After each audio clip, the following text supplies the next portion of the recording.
On a grey morning in the spring of 1953, the auctioneer at the Corn Exchange in Hertford stood before a crowded room and offered a whole English mansion for sale. Not a farm, not a field, not a parcel of cottages, though all of those would go under the hammer that day as well. He offered the house itself, Panshanger House, complete, its long rooms and its painted ceilings, a great country seat that had stood above the River Mimram for close to 140 years. The room went quiet. Land the buyers wanted. Timber they wanted, and building plots, and the good Hertfordshire acres that had fed the estate for generations. But when the auctioneer came to the house, to the mansion entire, no hand went up. Not one bidder in that room would take the house itself, at any price he named. A great house had been laid before a full assembly of buyers, and none of them wanted it. To understand how a thing like that could happen, and to understand the sum that would finally be paid for Panshanger before the year was out, you have to go back and see the house as it once was, and back further still to a quiet paragraph of law that had already begun to hollow it from within.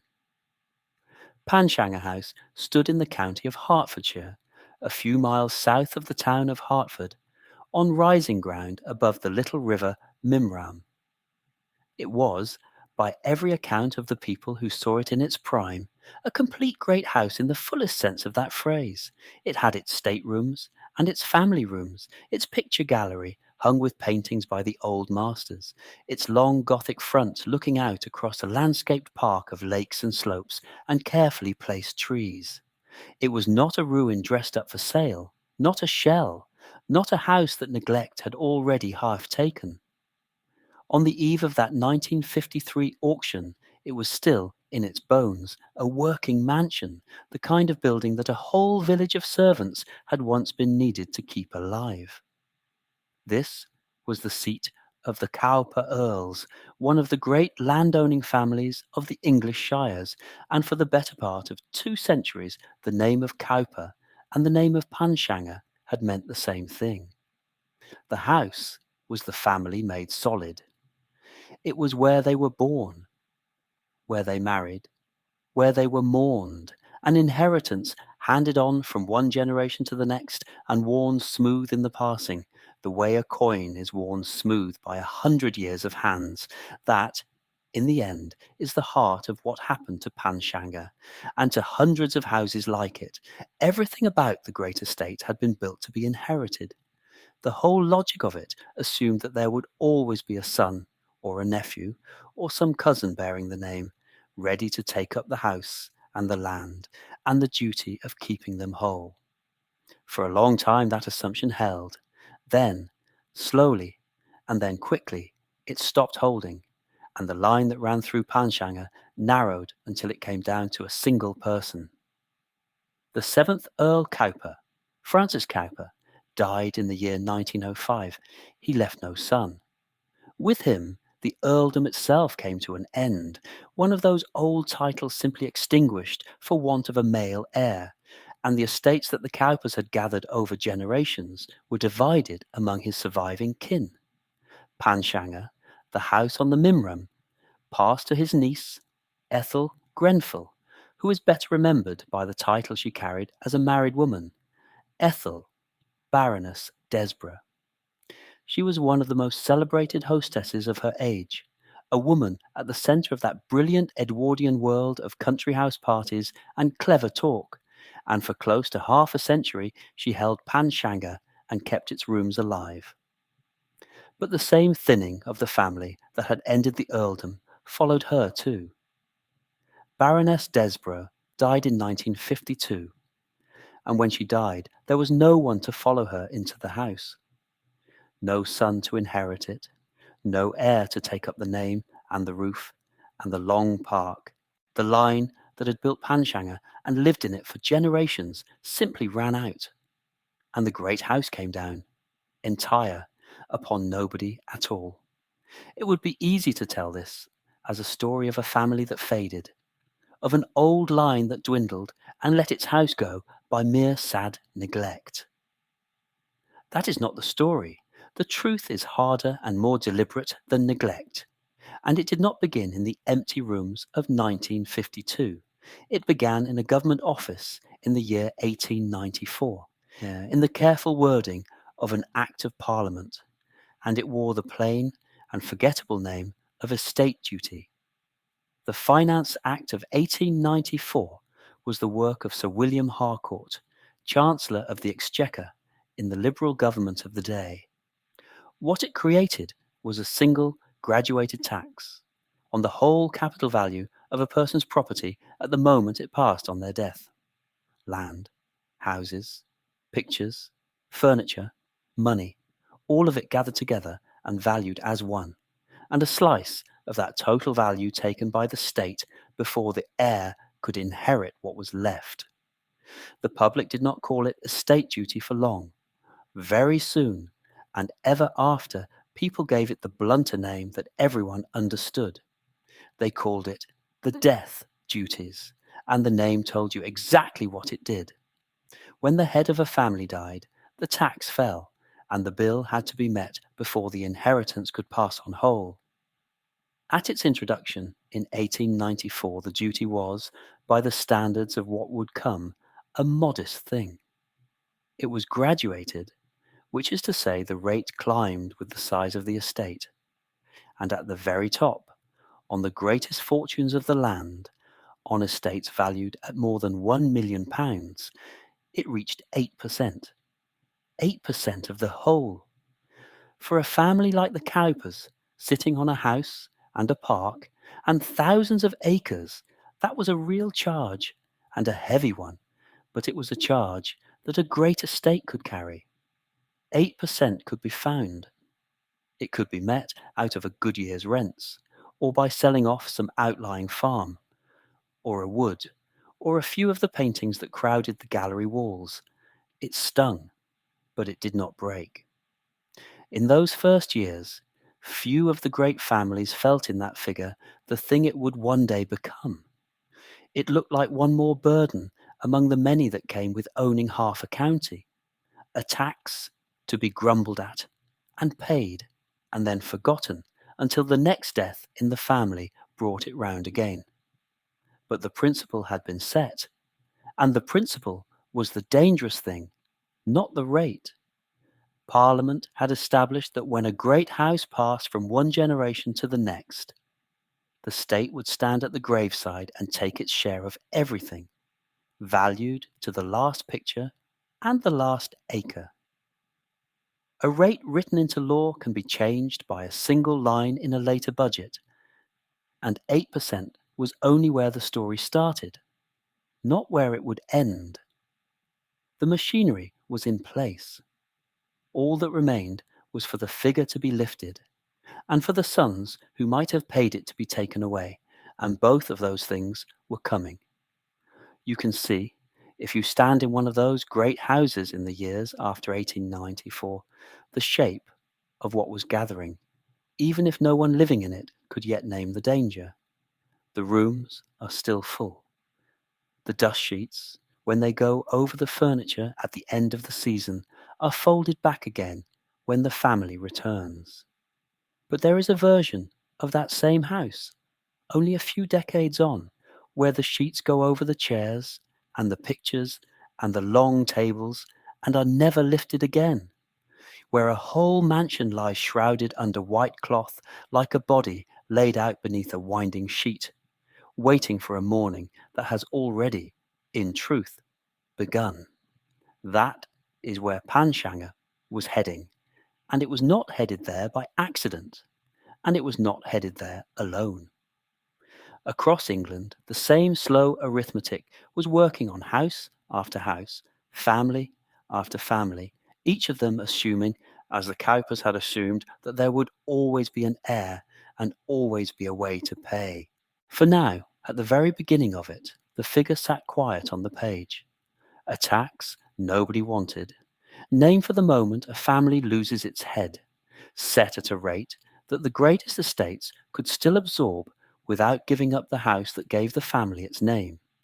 The bill would fall, and it would be paid, and the great houses would go on standing over their rivers and their parks as though nothing had changed. It would take the better part of a century, 2 great wars, and a long climb in that single number for the full weight of what Harcourt had written to come down on places like Panshanger and bring their painted ceilings to the ground. In 1894, the rate stood at 8%, and few great families felt its bite. And to understand what estate duty would one day take from them, you first have to see what these houses had been, and how much it had cost to raise them. In 1894, the rate stood at 8%, and few great families felt its bite. And to understand what estate duty would one day take from them, you first have to see what these houses had been, and how much it had cost to raise them. Panshanger was one such house. It stood in Hertfordshire, in the shallow green valley of the River Mimram, a long pale mansion set above the water and its meadows. It had not gathered there slowly across the centuries, the way an old manor thickens room by room and age by age. It was raised in a single deliberate campaign between 1806 and 1811 to the designs of the architect William Atkinson for the Cowper Earls. Think of what those 5 years meant. Atkinson was a man of the picturesque age, a designer who understood that a great house was no longer only a shelter or a fortress, but a composition, a thing to be seen from the drive and from the far bank of the river, its towers and long fronts arranged against the trees like a painting a family could walk inside and live in. Panshanger was built to be looked at and to look out. Its windows framed the water below. Its silhouette was laid deliberately along the rising ground so that the eye met it across the park and rested there, as though the house and the valley had been made for one another and by the same hand. The land was shaped to receive the building, and the building was set to crown the land, and in the taste of that hour the two were inseparable. None of this was quick, and none of it was cheap. For half a decade, the ground above the Mimram was a working place, a churn of scaffolding and stone, of carts and lime and slow rising walls. Quarried stone had to be hauled and dressed. Timber had to be cut and seasoned and framed. Lead had to be laid across the roofs and glass fitted into every one of those long windows, and every course of masonry had to be raised by the hands of men who cut it and lifted it and set it true. Masons and carpenters, plasterers and glaziers and labourers worked season after season until the design in Atkinson's drawings stood finished and roofed and whole. A house of this scale was not conjured. It was assembled, stone upon stone, wage upon wage, across years. And that raises the plainest question of all, which is where the money came from to do it. A house on that scale did not simply appear because a man wished it. It required money, and money of a particular and patient kind. The Cowper fortune was not made in a counting house, or a mill, or a mine. It was landed wealth, the oldest and steadiest sort, drawn from acres, and from the rents those acres paid. An earl of that age did not earn in the way a merchant earned. He owned. He held ground, field after field of Hertfordshire and beyond, tenanted and farmed by others, and twice a year that ground returned its rent to him in a long and dependable stream.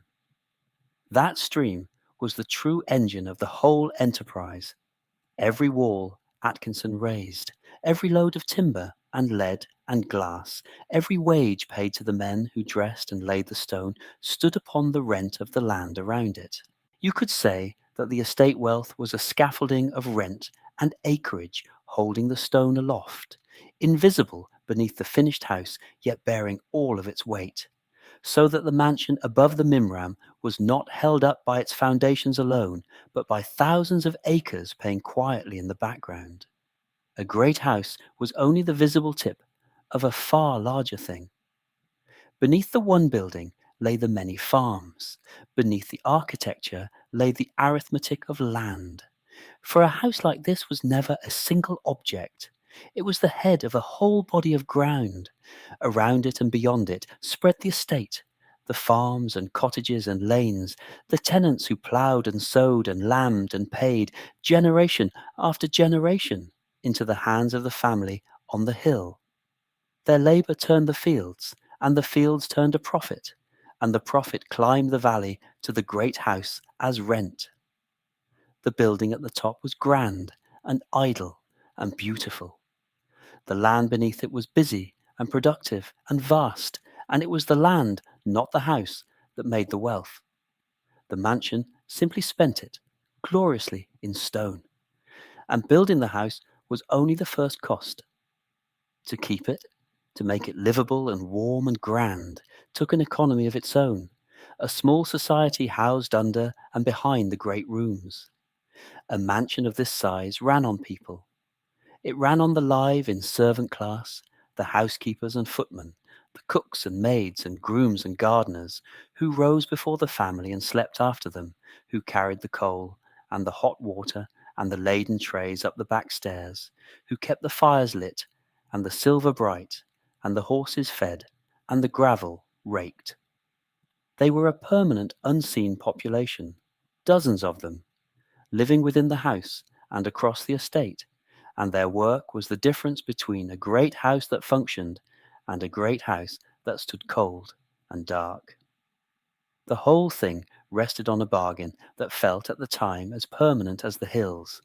Land was plentiful and labour was cheap. A man could keep 30 servants indoors and as many again upon the estate because their wages were small and their willingness was assumed, and the rent roll of a large estate could carry all of it without strain.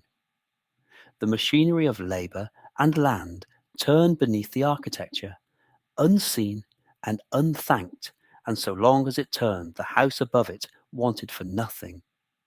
Rents came in, servants climbed the stairs, the gardens were dug, and the parkland grazed, and the whole apparatus held. Panshanger was not alone in this. It was one house in a whole country given over to the same ambition, one jewel among hundreds set across the shires of England in the same confident decades. For this was the great age of the country house, the long century in which the landed estate stood at the very summit of English wealth and status, above trade, above the professions, above almost everything a man could aspire to.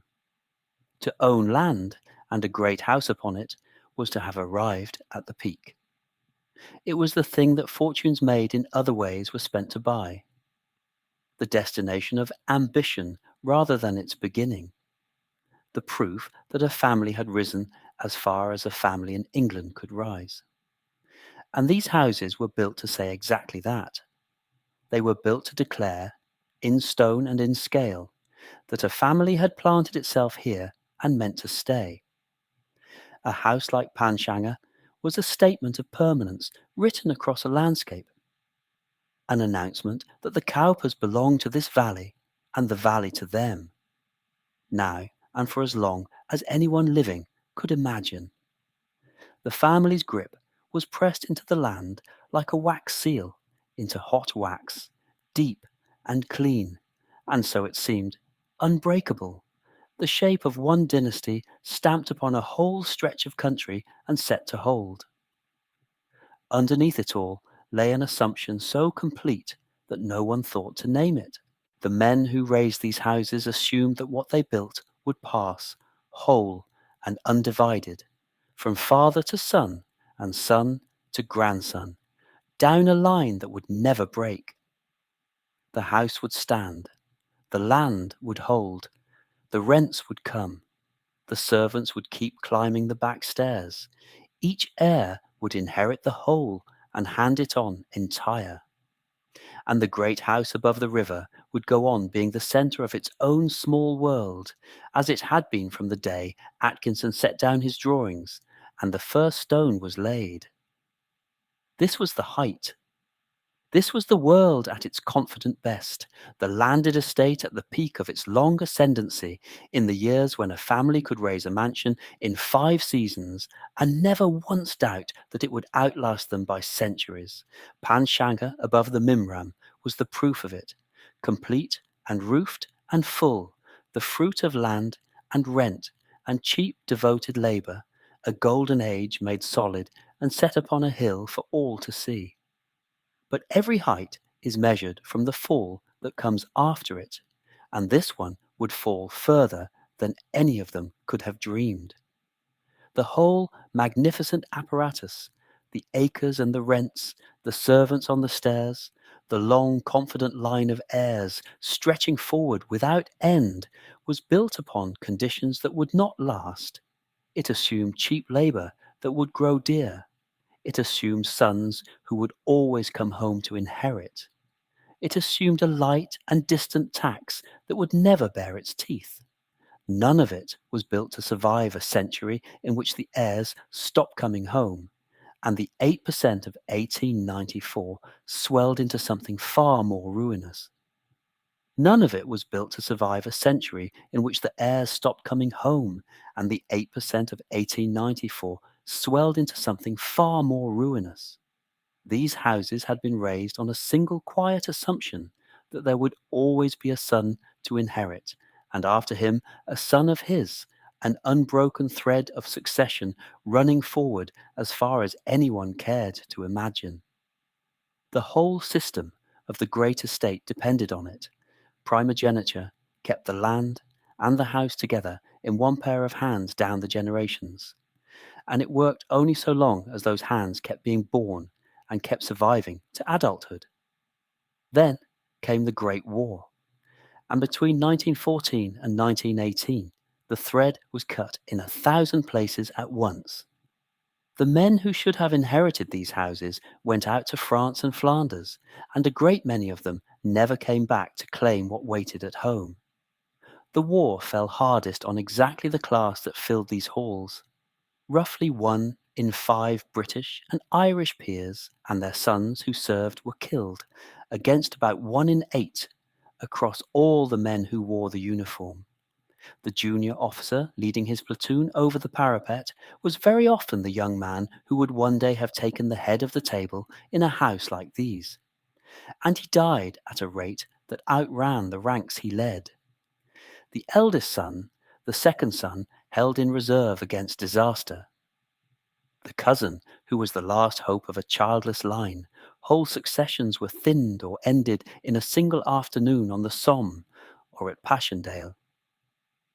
And so the nurseries at the top of these great houses fell silent.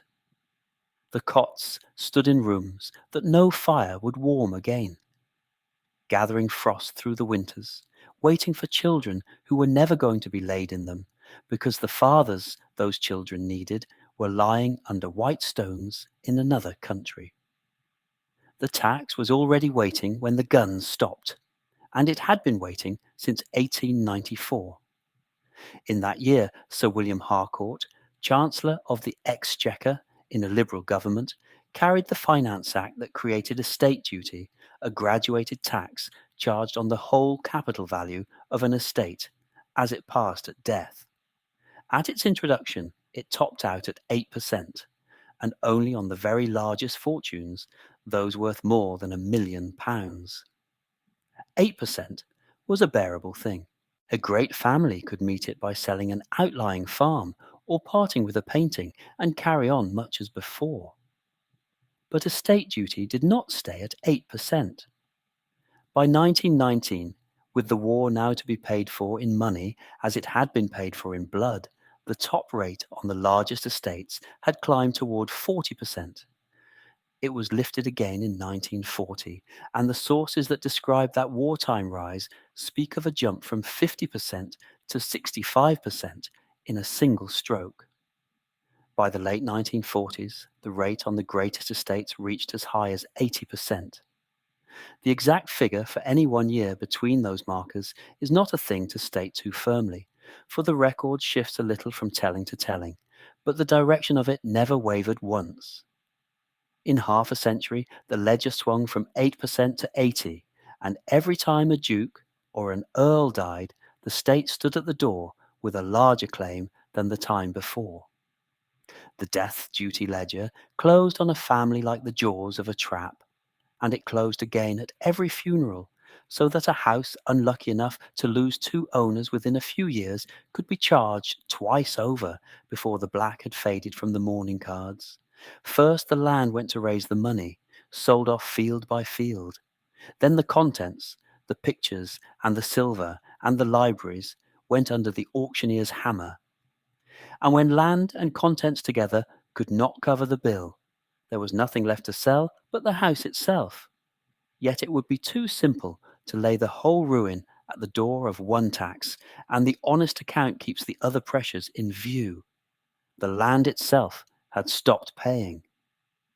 Agricultural rents, the ancient foundation under every one of these estates, had been sliding since the Great Depression of farming in the late 19th century, and never truly recovered, so the acres that were meant to fund the house returned less with every passing decade.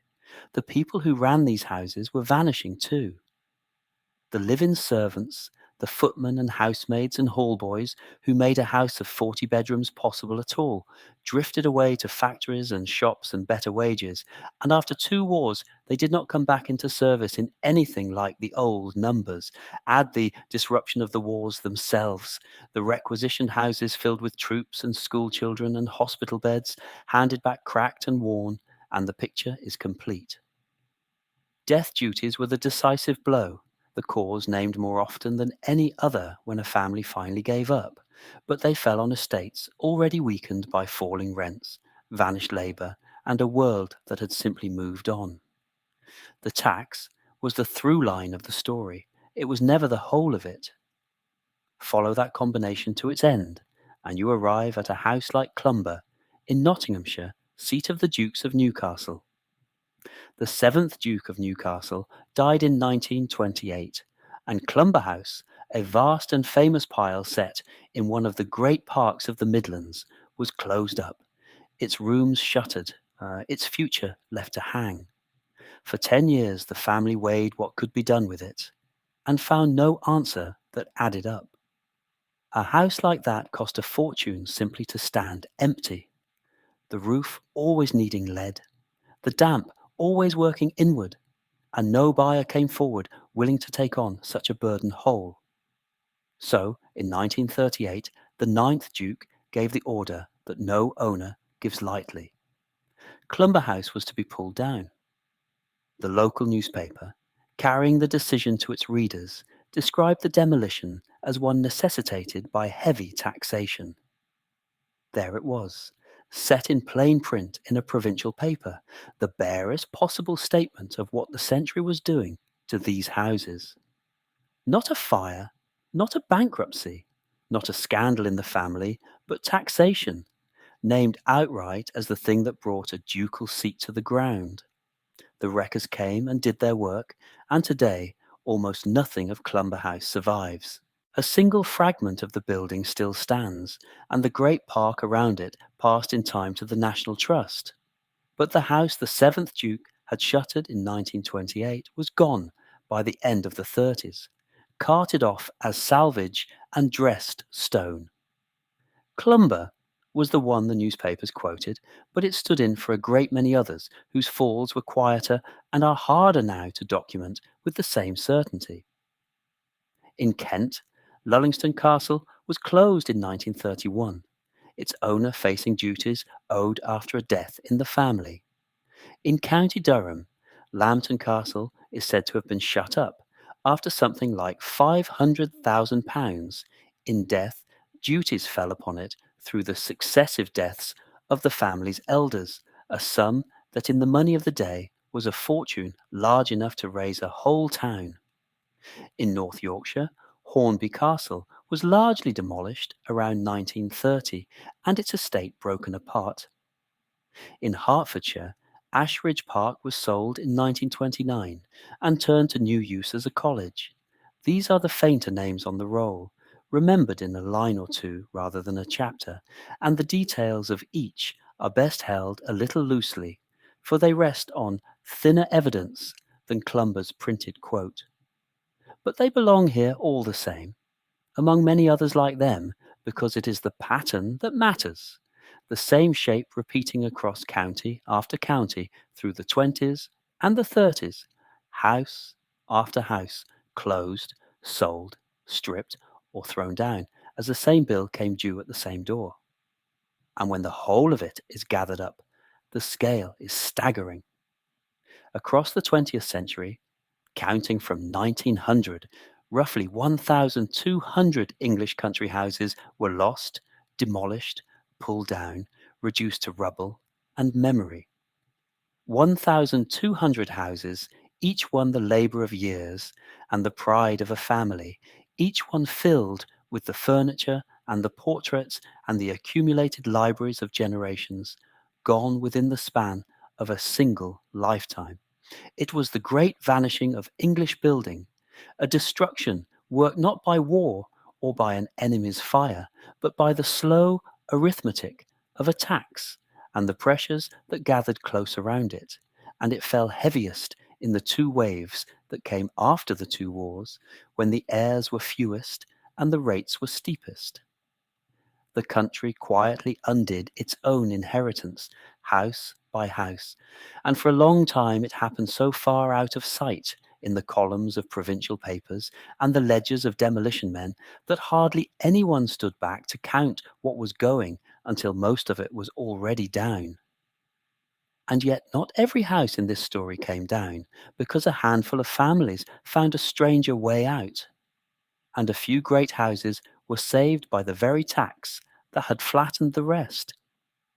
And yet not every house in this story came down, because a handful of families found a stranger way out, and a few great houses were saved by the very tax that had flattened the rest.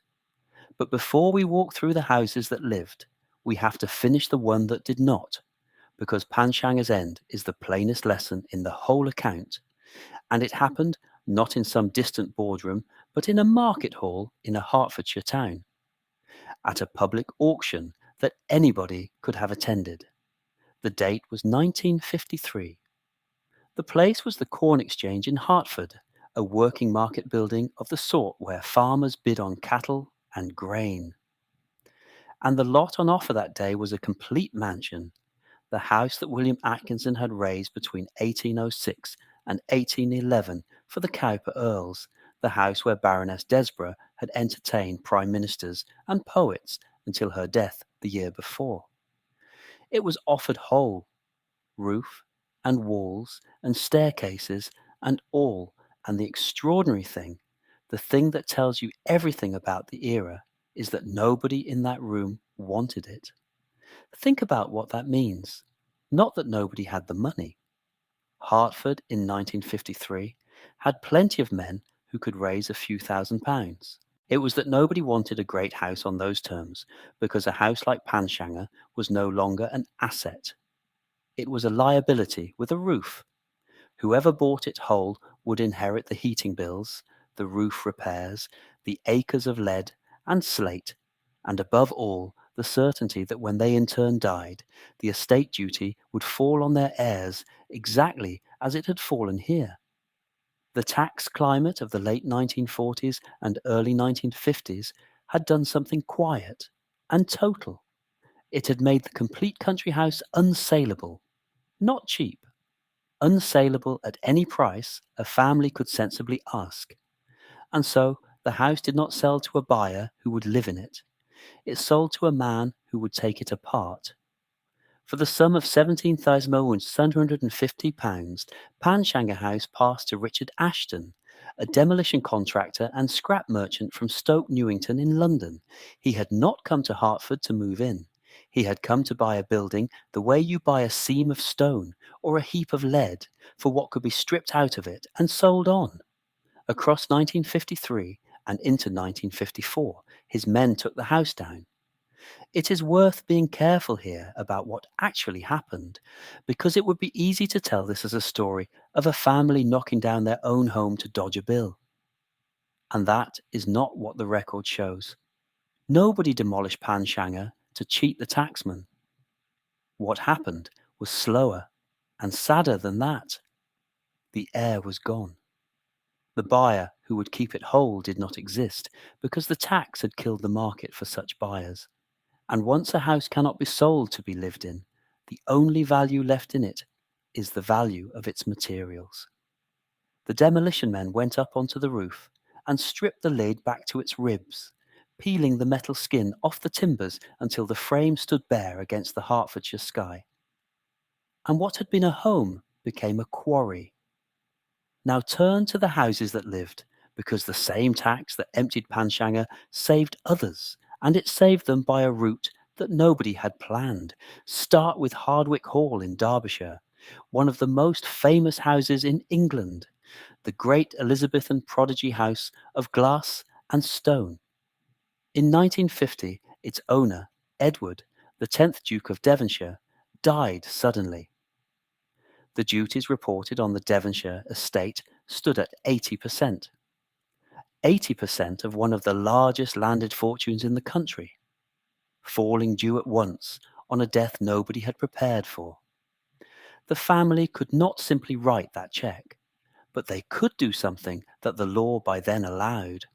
In 1956, they surrendered Hardwick Hall itself to His Majesty's Treasury, handing the house over in lieu of the duties they owed. In 1959, it passed from the Treasury to the National Trust. And here is the human detail that makes it more than a transaction. The Dowager Duchess did not have to leave. By arrangement, she remained in residence at Hardwick until her own death in 1960, living on in the house her family had surrendered, a guest now where she had once been mistress. That is the strange mercy at the centre of this story. The tax that flattened Panshanger did not flatten Hardwick. It transferred it. The same bill that a scrap merchant answered in Hertford was answered in Derbyshire by a gift of the house itself, and because of that gift, Hardwick stands today. Then there is Stourhead in Wiltshire, and Stourhead ties the whole account together because it joins the tax thread to the other great thread of this story, the thread of the missing heirs. The Hoare family, the banking dynasty who had made Stourhead, lost their sole heir in the Great War, killed like so many eldest sons of so many great families in the mud of the Western Front. A family with no heir left to inherit, and a tax bill that would arrive regardless of whether there was anyone to pay it. In 1946, they gave the house and its estate to the National Trust. The lost boy of 1914 and the tax collector of the 1940s stand at either end of that gift, and Stourhead survives because the family chose the trust over the slow ruin that had taken so many others. But how was any of this possible?